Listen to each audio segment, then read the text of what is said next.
게 되게 어려워요. 다 아시겠지만 과학적인 내용이 밑에 기반 지식이 없으면 이해하기가 힘들잖아요. 그리고 내용이 또 요즘은 굉장히 세분화되고 복잡해지고 있는 상황인데 왜 이런 책을 썼는가가 더 중요한 것 같아요. 또 왜 이런 생명 공부가 필요한가. 한국은 딱 양분되어 있어요. 생명의 말씀과 생명보험. 그게 두 개가 압도적입니다. 그건 뭘 말하냐면 사람들이 생명이 그 자체에 대해서는 별로 생각을 하지 않는다는 거죠.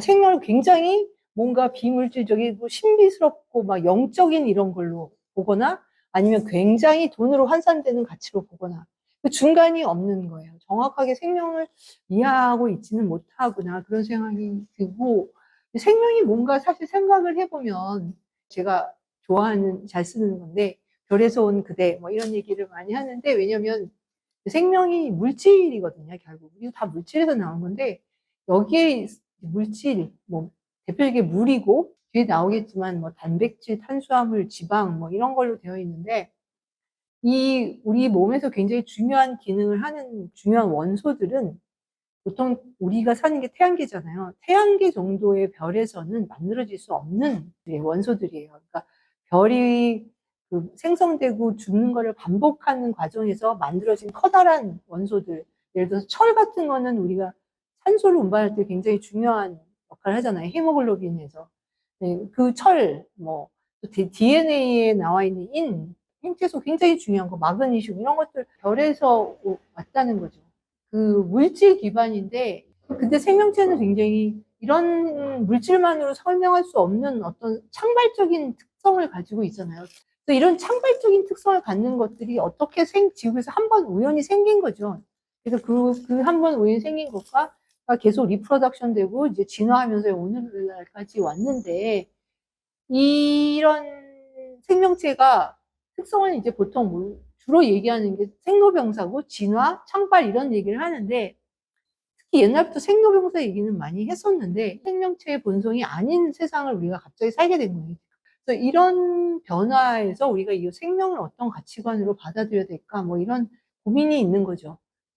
그래서 이제 생명을 원래 리프로덕션을 할 수 있는 그 다음에 뭐 자극에 반응한다. 그 다음에 이제 연력학적으로는 우리가 아까 말씀드린 것처럼 물질로 이루어졌는데 물질이 생명이라는 이런 창발된 현상이 보여지는 때만 보통 엔트로피라고 얘기하잖아요.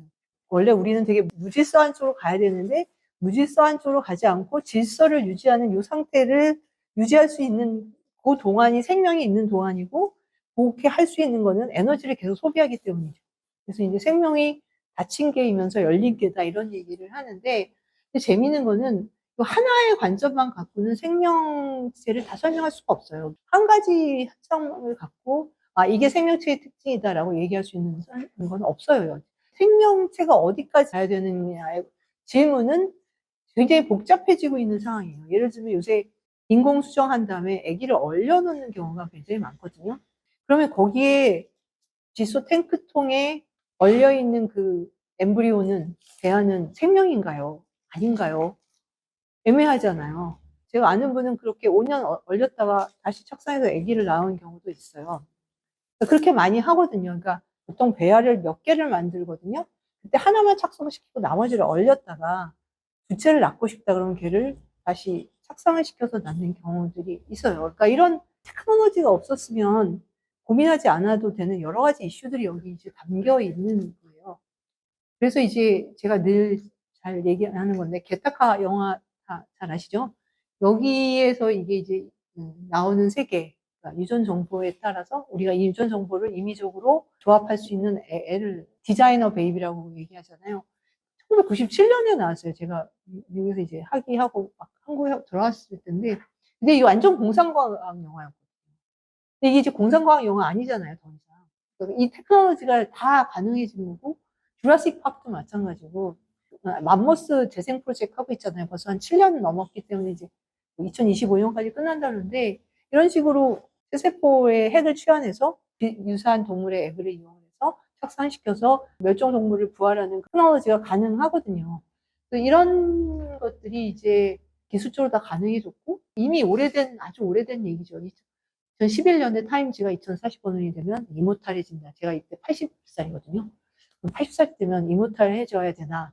그런 고민을 해야 될 수 있을 것 같아요. 그러니까 기계랑 인간이랑 계속 지금 그러니까 AI 테크놀로지가 발전하면서 생명체는 되게 AI에 비슷한 쪽으로 접근하고 AI나 이 기술은 계속 사람한테랑 비슷한 쪽으로 계속 접근하고 있으면 어느 순간에 얘네들이 합쳐질 이런 이제 예상이 이제부터 많이 나오고 있었고 인간이 너무 오래 살게 됐고 이 저한테는 되게 이제 챌린지였던 것 중에 하나가 생로병사 중에 이제 노가 너무 당연한 거고 노화를 갖다가 이제 WHO에서 이 질병에 분류하기 시작했어요. 2022년부터 새로운 질병에. 그러니까 이 노화가 질병이 되면은 산업적으로 굉장히 이 노화에 관련된 산업이 엄청나게 부밍할 수 있는 거죠. 노가 생명 현상이 이게 굉장히 핵심이고 태어나는 거랑 죽는 건 어쩔 수 없는데 이건 늦출 수 있는 거잖아요. 생도 우리 마음대로 할 수 있죠. 아까 얘기한 대로 애를 얼렸다 태어나게 하고 뭐 죽는 거까지는 마음대로 할 수 없지만 죽는 시간을 늦추는 거는 가능하고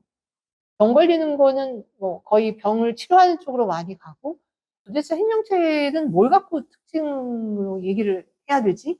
그런 생각을 이제 하게 되는 거죠. 그런 고민이 있었어요. 그리고 이제 그와 더불어 우리가 갖고 있는 기술들이 그러니까 이전에는 이제 인간이 뭐 피조물이다. 그러니까 다른 생명체랑 똑같이 만들어진 신에 의해서 만들어진 거다. 아니면 뭐 진화해서 생겼다. 뭐 얘기할 수 있지만 어쨌든 우리가 이거를 마음대로 임의적으로 만들 수는 없었지만 이제 이거를 우리가 원하는 대로 바꿀 수 있는 그 기술은 다 손에 넣은 거거든요.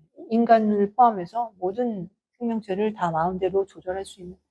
그래서 이럴 때 인간의 위치가 변한 이런 시점에서 우리가 생명을 어떻게 바라봐야 되는지, 인간은 계속 오래 살게 될 건지 질문이 있는 상황에서 한쪽에서는 또 이게 인간이 계속 지구의 이제 멸종이 심각하고 생물 다양성이 급격하게 감소하고 있고 기후 문제도 있고 이거는 뭐 네이처에 나온 논문들이에요. 그러니까 그냥 사람들이 얘기하는 그런 내용이 아니라 100만 종이 뭐 10년, 10년 내에 없어진다. 뭐 이런 얘기가 계속 나오고 있으니까 이 양극단의 시나리오잖아요. 계속 살게 될지, 금방 정말 멸종이 될지, 인간종이, 뭐 다른 종은 다 죽고 인간만 살아남는 그런 거는 시나리오 불가능하거든요. 굉장히 혼란스러운 시기인 거죠. 이런 시기에 이 데이비드 커먼이라는 사람이 그 팬데믹 때 뭘 썼냐면 전염병에 관련된 책을 썼어요. 근데 거기에 그런 말을 했어요. 맨 끝에. 지구에서 다른 종은 다 없어지고 인간만 많이 남은 상태에서 인간이라는 유행병이 아웃브레이크한 상태고 이거를 지구가 참지를 못해서 이런 일이 일어났다는 식으로 이제 썼는데 이런 상황을 도대체 이제 어떻게 받아들여야 되는가? 왜 과학 전문 기자가 생겼을까요? 생명이 산업혁신의 프론트에 있는 그런 산업이 된 거죠. 그러면서 이게 이제 모든 사람이 이거에 추이, 그 다음에 이걸로 인한 저급하게 얘기하면 돈벌이, 뭐, 좋게 얘기하면 경제 활동에 관심이 되게 많아지게 돼서 모든 신문사에 이제 과학기자가 있게 되는 그런 이유가 됐던 것 같아요. 그래서 생명이 산업에 선두에서는 이런 상황에 대해서 이런 추세의 가장 유명한 것이 합성생물학이라는 거죠. 그래서 이제 이런 합성생물학적인 성과들이 계속 나오고 합성생물학이 계속 지금도 진화하고 있는 상태고 또 이게 인류가 우리가 풀지 못했던 많은 질문들을 해결할 수 있는 거의 유일한 지금 방법이기도 해요. 기존의 산업적인 방법보다는 탄소 배출을 가장 적게 할 수 있는 이런 시스템을 이용해서 이렇게 모든 거를 만드는 거죠. 뭐 비료, 플라스틱, 뭐 옷감 이미 다 만들고 있고 뭐 그리고 심지어는 이제 뭐 대체육은 다 이미 다 보편화됐고 뭐 우유도 만들고 포도 없이 포도주 만들고 그다음에 뭐 치료약도 엄청나게 빨리빨리 이제 만들 수 있게 됐거든요. RNA를 그전부터 다양한 치료제로 개발하려는 움직임이 20년간 있었는데 빨리 진행이 되지 못하다가 괜찮은 게 다 검증이 됐기 때문에 지금 굉장히 빠른 속도로 뭐 암 치료제, 뭐 온갖 치료제들, 백신뿐만 아니라 그런 것들이 개발되고 있어서 그다음에 이제 최근에 가장 두드러진 지난 5년간의 현상, 그쪽 분야의 추이는 생명에 관련된 모든 거를 데이터화시키는 작업을 지금 하고 있거든요. 아시다시피 이제 지놈 프로젝트가 굉장히 성공적으로 끝났다고 생각을 하는 거고, 이렇게 해서 이제 유전체 정보를 알게 된 다음에 유전체가 정보를 안달해서 작동하는 방식을 아는 건 아니지. 빠른 속도의 진보가 이루어졌거든요. 정보를 쌓아가는 게 제일 중요하다고 생각을 하기 시작한 거죠. 최근에는 굉장히 많은 정보화 프로젝트가 진행되고 있는데 우리나라 사람들은 자기 유전 정보가 공개되는 거를 굉장히 꺼리는데 사실 꺼릴만 해요. 이게 자기만의 정보가 아니라 가족의 정보잖아요. 반 이상의. 그래서 그럼에도 불구하고 과학의 발전을 위해서 내 유전 정보를 헌신하겠다 이런 이제 분위기가 꽤 많은 것 같아요. 이런 이제 유전 정보가 많아져야지 우리가 유전체의 의미를 알 수가 있잖아요. 그러니까 많은 사람들이 어떤 특징을 나타내는데 어느 부분의 차이가 어떤 결과를 갖고 오는지를 지금은 이해하지 못하지만 100만 명 정도의 데이터를 놓고 그 사람들이 겉으로 드러난 뭐 눈이 무슨 색깔이고 뭐 병원 언제 걸렸고 이런 것을 다 분석을 하면 의미를 훨씬 더 잘 알게 될 거라는 거고, 그다음에 이제 최근에 많이 브레인 매핑 프로젝트도 진행을 하고 있고, 브레인에 있는 세포들을 다 하나씩 다 특징을 해갖고 그 데이터화 해갖고 얘네들이 어떤 식으로 연결되는지를 작업하는 일이 지금 하고 있거든요. 이렇게 다 작업이 되면 어떻게 연결이 됐을 때 어떤 반응이 나타나는지 이런 거를 이제 조만간 이해하게 될 수 있으려는 거예요. 지금 하는 단계는 이 브레인에 있는 모든 신경세포들을 특징을 다 규명해서 이렇게 네트워크화 시키는 작업을 지금 진행하고 있고, 이제 2000년대 후반에 가장 중요한 테크놀로지 변화 하나가 우리 몸에 한 100조 개 정도의 세포가 있는데 세포마다 다 하는 기능이 다르잖아요. 다 똑같은 유전 정보를 갖고 있는 이유는 얘네들이 이제 정보가 있지만 그 정보에서 실제 사용되는 부분은 유전체에서 전체 유전자가 2% 정도밖에 안 돼요. 나머지는 뭘 하고 있는지 지금은 80% 이상이 2%도 안 되는 유전자의 스위치인 거를 우리가 밝히긴 했는데 이 스위치가 어떻게 작동하는지는 아직 정확하게 이해를 못하고 있지만, 그 다음에 2%인 유전자 중에 세포가 어떤 기능을 하느냐에 따라서 20% 정도만 발현을 시키는데 세포 하나마다 발현하는 유전자 세트를 다 읽어낼 수 있는 테크놀로지가, 옛날에는 어느 정도의 양이 모여야지 그걸 할 수가 있었는데 그 하나마다 다 매핑을 할 수가 있게 된 거예요. 그래서 그 모든 몸에 있는 세포들을 다 매핑하겠다. 이제는 모든 몸에 있는 세포들을 하나씩 선별하고 어떤 유전자가 어떻게 발현되는지 이 정보를 다 알게 되면 병이 났을 때는 그럼 어떤 유전자군이 어떻게 변하는지 이런 것들이 다 데이터화되는 거죠. 그 다음에 이제 캔서 지놈 애틀라스 프로그램은 꽤 오랫동안 진행됩니다. 캔서가 생기는 이유는 유전자의 변이가 생겨서 그런 건데, 변이가 된 정도가 다 다르고 발현되는 유전자들이 다 달라요. 똑같은 종류의 암이다 하더라도, 예를 들어서 유방암이라 해도 어떤 변이가 생겼고 어떤 유전자의 발현이 증가하고 감소하고 문제가 생겼는지, 그래서 그거를 다 매핑하고 있는 그런 작업이 현재 진행 중이고, 빠른 속도로 생명과학이 정보과학으로 변하고 있는 그런 중간 정도의 시점이고, 우리의 유전체에 유전자가 한 2% 된다고 그랬는데 전체 유전체 정보 중에서 8%가 바이러스 정보예요. 코로나 때 사람들이 바이러스 없는 세상에 살고 있다, 싶다 막 그런 얘기를 했는데, 저는 그런 얘기 들을 때마다 바이러스가 없었으면 당신도 안 존재했을 텐데 그런 생각을 했거든요. 그러니까 진화에서 바이러스가 굉장히 진화의 속도를 증가시켰고, 이런 과정에서 이제 진화가 촉발됐기 때문에 어느 종이나 바이러스에 대한 정보가 굉장히 많은 거죠. 그러니까 이 어떤 정보가 있으면 이게 바이러스일지 옛날에 바이러스였던 건지 아닌지 애매모호한 정보들도 있잖아요. 그런 거를 다 매핑해서 진짜 바이러스인지 아닌지 확인하는 그런 작업도 실시가 되고 있어요. 이런 시킨 데이터들을 한꺼번에 모아서 이거를 같이 읽기 시작하면 엄청나게 우리가 파급 효과가 큰 그런 정보를 갖고 있게 되는 거예요. 이 사람은 어디가 아프면 무슨 유전자에 어느 부분이 어떻게 올라와서 이런 생겼고, 그렇기 때문에 이런 방법으로 치료를 해야 되는 거다. 뭐 이런 식의 개인 맞춤형 치료를 하는 그런 쪽으로 당연히 옮겨갈 수밖에 없는 거가 되겠죠. 브레인을 칩이랑 연결하고 브레인을 컴퓨터랑 연결해서 로봇이 작동하게 하는 그런 연구가 계속 있어 왔고, 이런 게 되게 가속화될 것 같아요. 그래서 보통 인간이 갖고 있지 않았지만 엑스트라의 기계를 달아서 우리가 할 수 없었던 기능, 예를 들면 날아갈 수 있다던가 뭐 이런 거를 하고 싶어 하는 것 같은데, 지금 보면 황당할 수 있지만 그렇게 황당하지도 않은 그런 이제 이야기인 것 같고, 이런 세상에서 이제 여러 가지 판단이 필요한데 기본적인 지식을 알지 못하면 판단을 할 수가 없잖아요. 사실 이 책을 쓴 이유는 기본적인 판단을 할 수 있을 만한 기본 지식을 제공하는 것이 이 책을 쓴 목적입니다. 미국에서는 이제 2000년대 조금 지나서부터 바이올로지를 거의 필수 과목으로 지정을 해갖고, 그 다음에 이제 생명과학과 관련된 윤리 이슈들을, 이 문제가 되는 것들을 이제 막 같이, 그러니까 철학과 교수 강의를 개설하고 뭐 이런 식의 일들이 계속 있으는데, 한국에서는 그런 강의를 너무 아무도 안 하는 것 같아서 제가 이 강의를 연세대학에 처음 들었어요. 그래서 학생들을 토론을 시키고 이제 얘기를 하고 그러면서 나름 쉽게 설명하려고 무지 애를 쓰는데 학생들이 되게 잘 이해를 못하고 그러니까 어떻게 하면 더 쉽게 할 수 있을까? 어떻게 하면 이해할까? 서로만 이제 고민을 하는데 학생들이 그때 얘기한 게 교과서가 없다. 읽을 만한 책이 없다. 그러니까 바이올로지 전공자가 보는 바이올로지 책은 너무나 재미가 없고 너무 어렵다. 근데 또 그렇지 않고 생물학에서 하는 거 보면 너무 내용이 없다. 뭐 그래서 이제 고민을 해서 하다가 이제 이 책을 쓰게 된 거고요.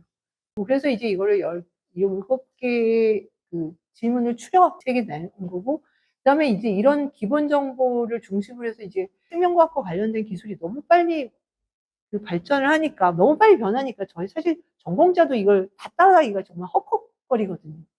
그러니까 그렇게 아주 중요한 터닝 포인트라고 생각되는 기술이 나왔을 때 그거를 설명을 해야 되잖아요. 그래서 기본적인 거를 알고 나면 그다음에 이제 그 기술을 중심으로 해서 책을 썼었어요. 그리고 이제 이 책은 이 유전자 과학이 처음 나왔을 때 이제 너무나 이게 인간의 지위를 너무 변화시키는 거라서 저희 학교에 있는 그 신과대 선생님이랑 그다음에 과학 정책하시는 선생님이랑 같이 책을 쓴 적이 있어요. 이런 거에서 어떤 문제가 나올 수 있는가, 정책적인 문제는 어떻게 뭐가 나올 수가 있는가, 신학을 하는 사람은 이런 걸 어떻게 접근할까. 이 책을 조금 보시면 알겠지만 너무 재미가 없잖아요. 생명의 본질.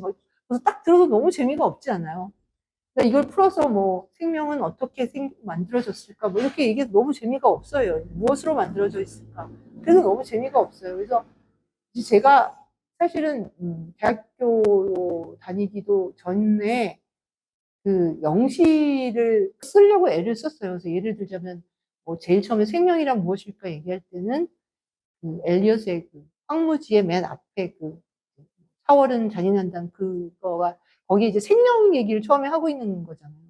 그 부분을 갖다가 얘기를 하고, 예를 들어 유전 얘기를 할 때는 토마스 하디가 이제 사회 현상에서 보이는 모든 부조리에 관심이 많았던 사람이었다고 해요. 근데 이 사람이 이제 이런 시를 썼어요. 유전이라는 시를 썼어요. 멘델의 법칙이 유명해지기도 전이었는데 이 사람이 이게 유전 현상이 부조리하다고 본 거예요. 나는 원하지 않지만 내가 이런 코를 갖고 뭐 이런 겉모양을 갖고 목소리를 갖고 이런 게 부조리한 거죠. 자기가 선택하지 않았는데. 근데 더 무서운 건 이게 여기서 끝나지 않고 계속 나는 죽는데 계속 살아남을 수 있다. 뭐 이런 게 이제 부조리하게 느껴져서 이런 시를 쓰는 것 같은데, 이런 시를 갖다 놓고 얘기를 하면은 조금 학생들이 좀 약간 관심을 갖는 것 같아요. 그래서 책에서도 가능하면 제가 아는 범위 내에서 시를 가져다가 글의 앞에나 뒤에 놓고 설명을 하거나 아니면 그 단원을 마무리하려고 하면 학생들이 좀 거부감이 좀 적지 않을까 그런 생각을 했었고요. 그래서 시를 많이 활동을 하려고 하고, 이게 이제 다음에 나올 책인, 이 책은 이제 표지만 먼저 만들었는데,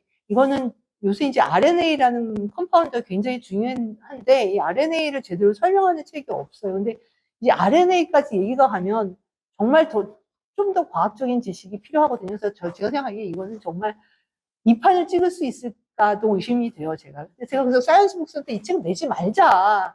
근데 그래도 사이언스 북스가 이런 책이 그래도 필요한 시점이 됐다. 우리는 안 팔려도 괜찮겠다. 주장을 해서 내게 됐는데 더 어려울 거예요. 앞에 책보다 더 어려워지겠죠. 그래서 그러니까 이렇게 이걸 읽고 나면 RNA 치료제를 개발하는 회사들의 뭘 개발하고 있는지, 왜 이게 시장성이 있는지 없는지 뭐 이해하시는데 쉬울 것 같아요. 저는 사실 이 지금 목적은 이제 아까 말씀드린 너무나 양극단의 그 시나리오가 중간에 살게 된 요 시대를 살게 된 사람들이잖아요, 저희가.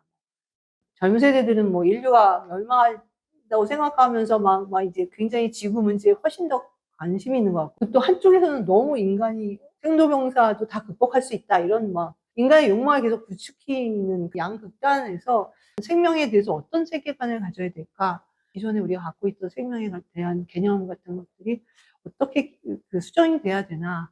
이런 것들을 하시는데 이 기자분들이 어떻게 글을 쓰시냐가 굉장히 중요할 것 같은 생각이 들어서 그런 얘기를 좀 나눠봤으면 좋겠다고 생각을 했고요. 그래서 이제 제가 이제 항상 이 얘기를 강의할 때 잘 하는데, 황무지 맨 앞에 그 아까 4월은 잔인한다는 거기에 맨 앞에 이제 요 부분이 있어요. 그 쿠마의 무녀 얘기가 나오잖아요. 무녀한테 이제 굉장히 모래할 만큼 많은 시간이 주어졌지만 이 뭐 무녀가 젊음을 계속 갖게 해달라는 말을 안 해가지고 뭐 나중에 목소리만 남았다 그러기도 하고 뭐 죽고 싶어 이렇게 얘기했다고 하긴 이런 식으로 테크놀로지가 많이 발달해서 욕망을 부추겨 가는 이런 시점에 도대체 우리가 놓치고 있는 게 뭘까? 이 놓치고 있는 것 때문에 우리가 결국 저 무녀처럼 나중에 그거가 더 중요했는데 그거를 놓쳤구나 이렇게 되어가는 그게 뭘까? 그런 거에 대해서 좀 생각을 해봐야 되는 시기가 아닌가 그런 생각이 있어서 사실은 저는 개인적으로는 그런 것 때문에 제가 글 쓰는 거 아무도 좋아하지 않아요. 학교는 더욱이나 좋아하지 않는데 이렇게 이게 좀 사람들이 알아야 될 것 같은 생각이 들긴 하거든요. 이게 정말 어떤 변화가 일어나고 있는 건지 이런 게 어떤 의미가 있는지 또 어떤 윤리적인 문제를 발생할 수가 있는지 그런 것 때문에 어떤 정책은 어떻게 변화해야 되는지 그런 고민이 좀 다 필요한 시점인 것 같아요.